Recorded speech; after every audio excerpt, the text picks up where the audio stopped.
Bonsoir à tous, merci d'être là. Rodolphe, bonsoir. Bonsoir. Merci d'être avec nous au wagon ce soir pour ce talk. C'est un plaisir. Tu vas nous parler de Potluck, qui est ta dernière aventure. Ma première aussi, mais et oui, ta c'est première ça. aussi, mais j'en souhaite beaucoup d'autres. Alors, rapidement, Potluck, c'est quoi? Comment ça a été créé? Tu es français, tu as fait tes études ici. Comment tout ça s'est passé? Comment ça s'est goupillé pour qu'on en soit là ce soir? Alors pour qu'on en soit là ce soir, de mon grand âge, de mes 26 ans, je suis arrivé au Québec quand j'avais 17 ans, immigré de France. J'ai fait toutes mes études à HEC Montréal en fait. C'est là que j'ai rencontré c'était mon ami à la base, mon colocataire, puis c'est devenu mon associé, Louis. Et c'est là qu'on a créé Potluck. Donc Potluck c'est né en 2013 à peu près. Ça a été créé officiellement début 2014, donc ça fait, on va bientôt souffler notre 4e bougie. Et donc l'idée de Potluck, c'est parti d'un constat très très simple. En fait, on habitait, comme tout bon français montréalais, on habitait sur le plateau Mont-Royal. Et avec mon coloc, on faisait des paris, on voyait des nouveaux commerces qu'ouvraient comme ça, puis on faisait des paris sur le nombre de mois qu'allait durer la durée de vie des commerces. Puis on dirait, bon, celui-là, ok, attends, c'est vraiment pourri, c'est 3 mois, ah non, 6 mois, je t'assure que ça passe l'hiver, etc. Et en fait, on avait souvent raison. Donc on était capable de prédire la durée de vie des commerces. Et on s'est dit, attends, si nous deux, à 22 ans, on est capable de prédire la vie ou la mort d'un commerce, ça veut dire qu'en fait, il y a une intelligence locale qu'il faut absolument mettre au profit du retail. Et donc, c'est de là qu'est partie l'idée de Potluck. On s'est dit, attends, ça, c'est nos deux petits cerveaux. Interrogeons 500 cerveaux en fait, de la zone, là, des 4-5 blocs autour, pour voir qu'est-ce qu'ils pensent des commerces actuels, quels sont les nouveaux commerces qu'ils aimeraient avoir, etc. Et voyons si on est capable de sortir de la data pertinente. Et donc, on a commencé dans la rue. On a interrogé à la mano 5000 personnes, comme ça, des petites grand-mères qui passaient 45 minutes à nous raconter l'histoire du quartier depuis 1960, et puis des gens très désagréables qui n'avaient pas le temps de parler. Mais on a interrogé comme ça 5000 Montréalais de plein de quartiers différents, Huntsic, quartier-ville, le quartier latin, centre-sud, le plateau, on est allé un peu partout, pour comprendre comment pensaient les gens. Et comment on était capable de récupérer cette data pour en faire un truc utile pour les villes, pour les promoteurs immobiliers, pour les commerçants indépendants, pour les grandes chaînes, les bannières, etc. etc. Et ensuite, on a tout webifié. Webifié. Webisé. Je sais pas trop comment on dit. Mais alors cette phase-là dure combien de temps au final? Ça a duré à peu près 1 an chez nous. D'accord. On a fait 1 an on se mettait dans des locaux vacants à l'époque, on était connus pour ça. On se mettait dans des locaux vacants avec des pancartes, avec écrit choisissez les prochains commerces de votre quartier, etc. Et on interpellait les gens, tout simplement. Quel est l'événement qui vous fait passer à un autre niveau? Un niveau un peu plus web, plus tech? Alors en fait déjà quel est l'événement qui nous a fait... Il y a déjà un premier événement qui était rigolo, c'est celui qui nous a fait dire que... Parce qu'on était étudiants en fait, on faisait ça parce qu'on trouvait ça drôle. Et puis un jour on s'est dit tiens, et si on créait une boîte? Et donc en fait, comment ça s'est passé dans l'ordre précisément? On s'est dit bon tiens, on va tester cette idée, on s'est mis dans un local vacant près de chez nous. On a testé l'idée et puis ça s'est super bien passé. En quelques jours on a interrogé 600 personnes qui sont rentrées dans la boutique, qui nous ont tout dit sur eux, etc. Donc c'est vraiment cool. Puis là, c'était moi, je rentre à Noël, je vais voir mes parents, ma grand-mère à chaque fois, je rentre pour les fêtes. Et là, juste avant que je prenne l'avion, il y a un journaliste qui m'appelle et qui me dit est-ce que je peux prendre une photo, je sais pas quoi. Donc bon, je prends une photo, comme ça, je suis tout blanc parce que c'est décembre. Et donc là, je pars, il me dit c'est le journal 24 heures. Puis là, je pars, je prends l'avion, etc. Puis j'écris à mes amis qui sont à Montréal. Je leur dis allez chercher le journal 24 heures. Donc on est le jour de Noël, on est le 25 décembre 2013. Je leur dis allez chercher le journal de 24 heures. Je pense qu'il doit y avoir une petite manchette en bas à droite de la page 47 sur nous. Et mes amis m'appellent et me disent non pas du tout, tu fais la une du journal. Et donc en fait il y avait ma tronche en énorme à la une du journal distribuée gratuitement partout. Et alors l'ironie de l'histoire c'est qu'en fait le 25 décembre il n'y a personne qui prend le métro, donc personne n'a jamais vu ce journal. Mais c'était quand même vachement bien. Et donc finalement on a été appelé un peu, on a fait un peu le tour des médias, c'était assez impressionnant l'engouement en fait. On a été invité à la télé, à la radio, un peu partout. Et puis là, un jour, il y a un proprio qui nous a appelé, qui nous a dit bon, bah, moi, j'aimerais avoir une de vos études de marché, combien ça coûte? Puis là, on s'est dit je ne sais rien, moi, c'était une grosse question, est-ce que ça vaut 500, 5000, 50 000, t'en sais rien en fait. Et donc, je me souviens, on avait dit 5 000 $. Et il avait dit bon, bah, go, je fais un chèque, je le fais à quel ordre? Puis on avait dit bon, bah, Potluck Inc. Et puis il a fait un chèque Potluck Inc. Et là, j'avais appelé Louis, je lui avais dit bon, écoute, va falloir qu'on enregistre la compagnie parce que là on a $5000 sur un chèque pour nous. Potluck, c'est drôle comme nom, ça vient d'où?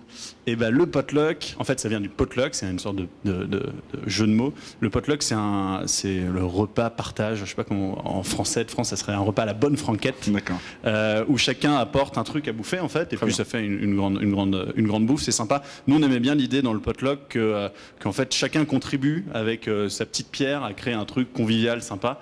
Et en fait c'est l'idée derrière potluck, c'est qu'en donnant son avis sur potluck.com, on contribue tous à créer un quartier commun qui est sympa, qui est convivial en fait. Ok. Voilà. Alors, ça c'est comment c'est originé. Aujourd'hui, c'est quoi les challenges actuels de Potluck? Je veux dire, qu'est-ce qui vous fait, qu'est-ce qui vous prend en tête? Qu'est-ce qui vous fait vibrer au quotidien? Tu étais à Québec tout à l'heure, qu'est-ce que tu allais y faire? Alors, je rencontrais la maison Simons à Québec, c'est pour ça que j'ai mis une cravate pour être chic. Écoute, je vais parler sous le contrôle s'il y a des mecs de l'équipe là-bas, donc je ne voudrais pas dire des conneries. Les challenges actuels, bon, Potluck ça a beaucoup grossi récemment, donc on était encore 4 en décembre dernier, là on est à peu près une vingtaine. C'est vrai, hein. Et donc ça continue de croître. Là, on a vraiment une belle aventure. En fait, on a levé des fonds il y a 1 an, donc ça nous a donné un beau boom. Et donc là, c'est le défi de la croissance, le défi d'être sur 2 pays, parce qu'on a ouvert des bureaux en France aussi, et de commencer à développer le marché américain, tout en travaillant sur la technologie, tout en gardant une culture d'entreprise qui reste cool. Donc là, les challenges sur tous les fronts. Ok. Donc, nous, au wagon, on est beaucoup de techno du coup, et j'aimerais bien que tu nous parles de comment tu es passé de ton local vacant à webifier tout ça. Comment tu choisis tes techno, c'est quoi les défis auxquels tu dois faire face en tant qu'entrepreneur, choisir tes techno. Parfois tu as dû avoir des petites surprises, des petites difficultés, comment tu les gères et comment tu te prémunis contre un risque de revenir sur les mêmes erreurs, etc. Alors nous, on a fait plein de conneries sur la techno. Alors déjà, ni Louis ni moi n'étions tech ou développeurs de formation, donc globalement, de base, on n'y connaît rien. Vraiment, front-end, back-end, pour moi, c'est du chinois. Il fallait faire le wagon. Ouais, il fallait faire le wagon. Donc on n'y connaissait rien, donc on s'est dit qu'il fallait aller chercher une ressource supplémentaire pour nous aider. Et c'est là qu'on a fait des bêtises en s'associant à des personnes avec qui on n'était pas forcément alignés. Donc des gens très bien, mais juste qu'on n'avait pas la même vision de la façon d'entreprendre. Et puis on a itéré des modèles en les codant et en les itérant au lieu de faire l'inverse, c'est-à-dire les tester en parlant, en montrant des mock-ups à des clients, etc., avant de les coder. Et donc on a codé des trucs, on a tout foutu à la poubelle derrière, etc. Donc ça a été un peu rock'n'roll de webiser tout ça. Mais aujourd'hui, on a un truc qui est stable, qui crache pas trop. Je dis ça parce qu'en ce moment, je crois qu'on se prend pas mal de crash, genre ce matin, non? Il n'a pas l'air de voir de quoi tu parles. J'étais à Québec et je recevais toutes les alertes. Monitor is down. Okay. Et je comprends que du coup, il y a un pivot B2C vers B2B. Comment c'est passé? Qu'est-ce qu'il y a? Alors en fait, non, il n'y a jamais eu de pivot B2C vers B2B. Nous, ça a toujours été un B2C2B. Donc en fait, on interroge les citoyens. On prend leur data, et puis on les crunch, et puis on les commercialise à différents acteurs business pour qu'ils puissent faire en sorte de créer des quartiers à l'image des citoyens. Par contre, là où on a pivoté, c'est qu'au début, on offrait nos données à des commerçants indépendants. Et puis on est beaucoup plus passé. Maintenant, on s'est rendu compte que les commerçants indépendants, ils n'avaient pas le pouvoir d'achat pour acheter nos données qui sont quand même assez chères. Deuxièmement, c'était trop raffiné, trop précis, donc ça ne marchait pas. Et donc en fait, on s'est rendu compte que les municipalités qui elles-mêmes les redispatchaient à tous les commerçants, les promoteurs immobiliers, les grandes chaînes, c'était des gens qui étaient vraiment fanats de cette donnée-là. Ce qu'il faut savoir, c'est que dans le retail et l'immobilier commercial, tout le monde utilise les mêmes données depuis genre les années 1980. C'est des données qu'on appelle top-down, donc c'est des données de Statistique Canada. Puis ils vont prendre la zone, ils vont dire donc ici, tu as 16 000 ménages qui gagnent $60 000 par année. Un ménage québécois moyen en 2011 qui gagne $60 000 par année dépense X en viande, moins la compétition, donc tu devrais installer une boucherie. Sauf qu'en fait, aujourd'hui, dans la crise du retail, là, telle qu'on la connaît, cette approximation macroéconomique, elle est plus suffisante. On a besoin de faire ce qu'on appelle du bottom-up, donc d'aller interroger des bassins de consommateurs locaux sur est-ce qu'ils veulent, oui, vous voulez un café, mais vous voulez un Starbucks, un Second Cup, un Tim Hortons ou un café indépendant où vous pouvez venir avec vos chiens. C'est pas pareil. Moi, tu me proposes un café indépendant dog-friendly, mon café, je peux le payer peut-être 5 fois plus qu'un café McDo, tu vois, à café équivalent. Et donc on a besoin de ces insights consommateurs hyper localisés. Nous, c'est ça qu'on fournit en fait. Ok. Aujourd'hui, je m'y connais pas trop, mais je ne vous vois pas de concurrents naturels. Personne ne fait exactement ce que vous faites, mais quels sont vos concurrents indirects, on va dire? Ceux qui prenaient déjà le marché avant vous. En fait, nous, nos concurrents, c'est les firmes de consulting un peu anciennes qui vont faire des focus group, des panels, ce qu'on appelle des street intercepts. Donc c'est un peu ce qu'on faisait au début, c'est interrompre les gens dans la rue, ou les appeler à l'heure du souper et faire chier le Québec entier à passer des coups de fil à 18-19 heures. Nous, on remplace ces gens-là parce que en fait, on utilise les réseaux sociaux, donc on est plus rapide. On a des échantillons qui sont bien plus grands et qui sont géolocalisés. Quand les firmes généralement travaillent sur des panels à la taille du Québec, sur la taille du Québec en entier ou du Canada en entier. Donc oui, on est en compétition directe sur les firmes un peu old-fashioned de consultation et de focus group. Ok. Et du coup, d'après ce que j'ai compris, donc vous êtes à Montréal, vous êtes à Lille aussi. Oui. Depuis peu, mais quand même. J'imagine que c'est pas la même dimension culturelle. La dimension culturelle est importante chez vous. Comment vous faites pour... Enfin, c'est pas le même modèle, j'imagine exactement. Comment ça se passe? Alors en fait, c'est exactement le même modèle. C'est juste qu'on n'a pas communiqué de la même façon, mais... Alors déjà, ça mêle tout le monde parce qu'on est des Français immigrés au Canada, au Québec, qui avons créé une boîte au Québec et derrière une filiale en France. Donc tout le monde pense qu'aujourd'hui, qu'on a créé une boîte française, en vrai, c'est le bordel. Mais il y a un écart culturel, mais en fait, ce qui est drôle, c'est que les citoyens, on va dire de l'Occident, comme ça je me mouille pas trop, globalement, les commerces de leur quartier, c'est un sujet d'intérêt commun, ça intéresse tout le monde, de la jeune adolescente à la vieille grand-mère.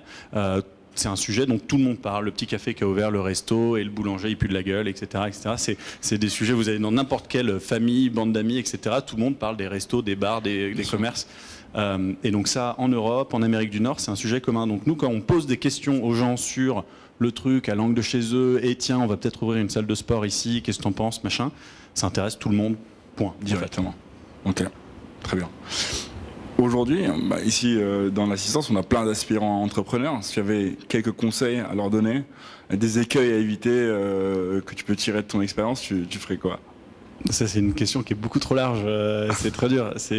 Déjà, c'est très dur d'être entrepreneur. Pensez pas que c'est le nirvana. C'est très très dur. C'est un métier qui est à la mode depuis 3 ans. Allez savoir pourquoi. Ça l'était pas il y a 5 ans. Tout le monde voulait être consultant. Maintenant, tout le monde doit être entrepreneur. Ça ne le sera plus dans 1 an. Tout le monde voudra devenir, je sais pas moi, artiste peintre. Donc, vous faites pas prendre dans un effet de mode. C'est un métier. Pas comme les autres, mais comme tous les métiers. Donc voilà, ça c'est le premier truc à savoir. Après, les bons conseils et les mauvais conseils. Les bons conseils, c'est de... Tout se joue sur l'humain, comme j'ai envie de dire partout dans la vie. Ce qui compte, c'est vraiment les associés et les gens dont vous vous entourez. Au début, la business, sa seule valeur, c'est les cofondateurs. Ouais. Et comment ils s'entendent et comment ils se complètent les uns les autres. C'est ça la seule valeur. D'ailleurs, quand tu fais une ronde d'investissement, les investisseurs, ils t'expliquent qu'ils investissent sur toi. Tu peux leur montrer tous les chiffriers Excel que tu veux. Bon, à la fin, the end of the day, ce qui compte, c'est toi et à quel point ils te croient, toi. Ok. Donc voilà, le meilleur conseil, c'est de s'entourer de gens et s'associer avec des gens avec qui vous avez déjà travaillé pendant longtemps. Et vous savez à quel point vos compétences se complètent et à quel point vous pouvez vous croire, vous faire confiance, quoi. C'est vraiment ça. Je vois. Dans la même veine, un Potluck va avoir 4 ans, a grossi. C'est quoi la culture d'entreprise que tu as envie d'insuffler dans Potluck? C'est quoi vos valeurs? Qu'est-ce que vous voulez défendre? Est-ce que vous êtes éco-responsable? Alors, on a 4 valeurs. En vrai, on a 4 valeurs, et alors c'est super important pour nous parce que on essaye que ça soit pas comme la plupart des grosses boîtes des valeurs bullshit qu'on va mettre sur les crayons à papier, qu'on va donner à tout le monde avec écrit ambition, des trucs comme ça, ou on trouve ça débile, ou écrire sur les murs. Donc nous, on a 4 valeurs, mais vraiment on les respecte. Donc on a une valeur de transparence, donc on essaie de tout se dire tout le temps, au même titre que dans un couple, en fait, à partir du moment où tu dis un problème, le problème n'existe plus, exact, par définition. Je fais des séances de thérapie aussi, ouais. Donc on essaye de se forcer à se créer un contexte où on peut s'expliquer les problèmes. Je pense que ça marche assez bien. On essaye d'être très ambitieux aussi. Donc la boîte, on aurait pu s'arrêter quand on était à 2, 3, ça marchait très bien, on faisait pas mal d'argent. Là, on est 20, on pourrait s'arrêter là aussi, ça roule très bien, tout le monde s'entend très bien, mais on veut toujours aller à l'étape d'après pour découvrir. Donc on a envie que tout le monde ait cette valeur d'ambition qui nous semble assez importante. Ensuite, on a une valeur d'éducation qui est hyper importante. C'est en fait ce qui fait triper la plupart des gens, et moi en premier, c'est le fait d'apprendre tous les jours des nouveaux trucs. Donc à partir du moment où ton métier devient redondant, ton métier devient chiant et tu as envie d'arrêter de faire ton métier. Point. Et donc nous, on fait en sorte d'être dans un mode d'apprentissage permanent. Alors tu peux apprendre ton propre métier, puis tu peux apprendre du métier des autres, etc. Donc on essaie de faire en sorte que les sales essayent de comprendre un peu ce que font les devs et que les devs essayent de comprendre un peu ce que font les sales, même si c'est pas toujours évident. Et voilà, on essaie vraiment de faire venir des gens au bureau qui vont nous apprendre des trucs, etc. Donc ça, c'est super important. Et le dernier, c'est Team Spirit, où on essaye de faire des trucs ensemble régulièrement pour bien se marrer. Ok. Ça, c'est super important. Moi, je considère que tu as une boussole qui donne le nord dans une boîte, c'est le why de la compagnie, c'est la mission. Donc ça, c'est Simon Sinek qui a théorisé ce truc-là. Le why, c'est ta mission d'entreprise. Tu peux changer de business model tant que tu ne changes pas de why, tu ne perds pas le nord, en fait. Donc nous, le why de Potluck, c'est permettre aux citoyens de créer un environnement local qui leur ressemble, à leur image. Tant qu'on ne perd pas ça, donc il y a un moment, tu vois, bon exemple, on passait des petits commerçants indépendants à un peu au gros, au mall, en région, etc. Puis il y a des gens qui nous disent « Ah, vous perdez votre identité parce que les malls, c'est pas ce que vous défendez, c'est pas le petit commerce local hipster du Myland avec une moustache et un bonnet. » Et je dis « Mais en fait, faux, parce que le why de la compagnie, c'est permettre aux gens de créer un environnement qui leur ressemble. » Et pour beaucoup de gens qui habitent autour de ce mall en région, eux, c'est là où ils vont tous les week-ends, même si toi, t'adhères pas, on s'en fout. Eux, c'est important pour eux que ça soit pas, je caricature, mais un Burger King et que ça soit un McDo à la place. Et donc, tant que tu perds pas le why, tu perds pas ça. Et tant que tu perds pas les valeurs de la compagnie et que tu les vis vraiment, globalement, normalement, tu peux continuer à avancer. Okay. Du coup, la prochaine étape, c'est quoi? Les États-Unis. Les États-Unis. Ouais. Mais où? Ça, on ne sait pas encore, mais là, on est bien. En France-Canada, c'est quand même des marchés qui sont assez gros. On peut vraiment se développer. Mais ça va être l'internationalisation. On voudra descendre aux États-Unis, puis on va rayonner aussi de France un peu. On commence à le faire. Là, on a signé des premiers trucs en hollandais aux Pays-Bas. Donc, on va essayer de rayonner sur UK, Allemagne, etc. Mais bon, quand tu es au Canada, le prochain marché qui est à côté, c'est les US. Ok. Alors, pour préparer ça, il faut des fonds. Vous avez fait une levée de fonds assez conséquente. On a levé, oui, c'est ça, on a levé 1 million. Cette année quasiment. Il y a 1 an, ouais, c'est ça. C'est quoi l'impact? Comment ça change votre vie en tant que boîte? Alors déjà, on a dépensé beaucoup de cet argent, hein, donc ça me paraît être un peu de l'histoire ancienne. C'est bon signe, oui, ça dépend. Si je te dis tu as dépensé toutes tes économies, c'est bon signe. Mais en réalité, comment on libère cet argent? Est-ce que, j'imagine que ça a une vertu extrêmement disciplinante. Est-ce que vous pouvez faire ce que vous voulez avec cet argent? Est-ce que ça vous met une pression? Est-ce que ça te libère, toi, en tant qu'entrepreneur? Comment ça fonctionne? Alors, ça te libère de la pression du cash flow, est-ce qu'à la fin du mois je peux payer tout le monde? Ça c'est sûr, ça c'est cool. Mais en revanche, ça te rajoute une autre pression qui est en fait, tu sais, en gros, tu perds de l'argent jusqu'à un moment où tu es censé taper le break-even ou relever des fonds. Donc en gros, tu es en train de foncer dans un mur qui se rapproche. Donc voilà, tu passes dans un mode où tu perds de l'argent chaque mois, versus un mode avant où on était rentable. Donc c'est nous qui avons décidé de se mettre à risque pour se développer plus vite, etc. Mais c'est pas apaisant comme situation de lever des fonds. D'ailleurs ça fait partie des trucs aussi qui sont beaucoup trop mis en avant alors que c'est pas très très important. Oui, parce que c'est pas tout le monde qui a envie de lever des fonds, justement. Mais du coup, pourquoi vous étiez... Dans quel but vous avez fait cette ronde? Nous, c'est parce qu'on a voulu accélérer, puis on l'a faite en s'entourant uniquement d'acteurs qui nous semblaient pertinents. Donc on n'a pas, entre guillemets, vendu notre âme au diable. Tu vois, on a dans nos investisseurs le monsieur qui a été à la tête de Rona, je ne sais pas si tu connais, mais c'est le plus grand magasin de briques, Robert Dutton, etc., qui fait partie de nos investisseurs, qui était notre lead investor. Okay. On a la BDC donc, qui a pour mission d'aider les entreprises canadiennes, donc qui te laisse aussi le contrôle, etc. Donc on s'est entouré de gens qui nous ont apporté une expertise, et puis après on a pris de l'argent qui ne nécessitait pas un contrôle super comment dire, intense. Okay. Donc il faut quand même choisir, il ne faut pas lever des fonds pour lever des fonds, il faut vraiment choisir qui investit, parce qu'après c'est tes partenaires. C'est ça, et puis ils investissent pour sortir à un moment. Alors ça dépend qui en fait. D'accord. Tu as des gens qui investissent parce que ils veulent faire partie de l'aventure, etc. Et je vais pas dire que c'est du mécénat, mais ça s'en approche en tout cas. Des gens comme la BDC, ils cherchent pas à faire un exit à 5 ans, 7 ans. Par contre, si tu prends du VC traditionnel, il faut regarder quelle est la durée du fonds, où est-ce qu'ils en sont, pour voir si ta boîte elle est à peu près alignée au moment où ils sont censés faire 10x avec leur fonds. Est-ce qu'il y a eu de la love money au départ ou Il n'y a pas eu de love money, non, il y a eu du love time de mon cofondateur et moi. C'est de la monnaie. Ouais. C'est de la valeur en tout cas. C'est de la valeur. Donc on était très pauvres pendant très longtemps. On a bouffé ça s'appelle des nouilles ramen ici. Toi, tu vois très bien ce que c'est. Ça coûte 30 centimes le plat. J'ai des témoins là-dessus. On bouffait ça tous les midis. Pour essayer d'économiser des coûts, et puis ça a duré à peu près 1 an, et puis après on a commencé à se payer un petit salaire, et puis après ça a commencé à se stabiliser. Okay. Très bien. Potluck, dans 5 ans, on a déjà passé 4. Ça donne quoi? C'est une question difficile. C'est une question impossible en fait, pour être honnête.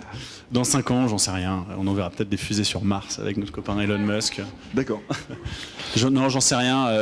Nous, je pense que là où on est... Notre force, c'est qu'on a compris un truc, c'est qu'on est capable sur des sujets communs de fédérer la société. On commence par le retail. En fait, on s'est rendu compte que les gens, il y avait un sentiment d'appartenance à leur quartier qui était très fort et qui allait se développer. En fait, le quartier est un peu l'extension de chez soi. Et on a fait une petite étude d'ailleurs pour 97% des gens qui se disent fiers d'appartenir à un quartier, le plus important c'est les commerces. Donc c'est pour ça qu'on a commencé par ça, parce qu'on a compris ça. Donc je pense qu'on va surfer sur ce sentiment d'appartenance à un quartier pour essayer de créer des communautés par quartier un peu à travers le monde. Et la porte d'entrée c'est le commerce, c'est le retail en B2B. S'il y avait une chose que tu devais changer par rapport au parcours que Potluck a eu, ce serait quoi? Qui aurait un impact incroyable, mais... Qu'est-ce que je changerais? Alors tu sais, si je te sors les quotes que tu vois sur LinkedIn, c'est sometimes you win, sometimes you learn, genre. Donc peut-être que je vais te dire que tous les trucs qu'on a ratés finalement c'était des apprentissages. Donc ça, ce serait la réponse politically correcte. Right. La vérité, qu'est-ce que ce serait? C'est difficile. C'est difficile. En vrai, on a fait plein de conneries. Et il y a un truc qu'on a bien fait. Par contre, je veux dire un truc qu'on a bien fait, c'est qu'on s'est entouré de personnes plus intelligentes ou plus développées que nous en termes d'entreprise dès le début, en fait. Donc, moi, je m'entoure beaucoup d'entrepreneurs qui sont entrepreneurs niveau d'au-dessus de moi, en termes de taille d'entreprise, en termes d'expérience, et ça c'est super important. Et vous avez des gens qui vous suivent, qui vous mentorent, qui vous donnent des conseils. Je m'entoure au moins d'une dizaine d'entrepreneurs qui ont des boîtes de plus de 100 personnes et qui m'entourent. Je m'entoure du CEO de Breather, du CEO de Chronogolf, avec qui on partage les bureaux. J'ai mon cousin aussi qui est un entrepreneur à succès, à qui je parle beaucoup. Il y a plusieurs entrepreneurs en France qui nous aident. Donc ça, c'est un truc qu'on a bien fait, c'est dès le premier jour se faire accompagner par des gens qui sont à l'étape d'après. Et en fait, du coup, tu apprends d'eux, parce qu'il n'y a pas de bouquin pour apprendre à faire ce que tu fais. En fait. D'autres levées de fonds en perspective? Peut-être. Pas d'exclusivité pour le wagon? Non, peut-être. On attend de faire ça, encore une fois, dans un... On veut jamais, tu veux jamais avoir le cash stress et donc le faire en étant obligé de lever des fonds. Donc nous, on attend que toutes les lumières soient vertes et puis on ira tranquillement lever des fonds avec les gens qu'on a envie d'intégrer à l'équipe. À horizon, je pense, mi-fin 2018. D'accord. Donc une petite année de vacances. Une petite année de vacances, oui, c'est ça. C'est des vacances. Du stress. Très bien. Bah, écoute, Rodolphe, je te remercie.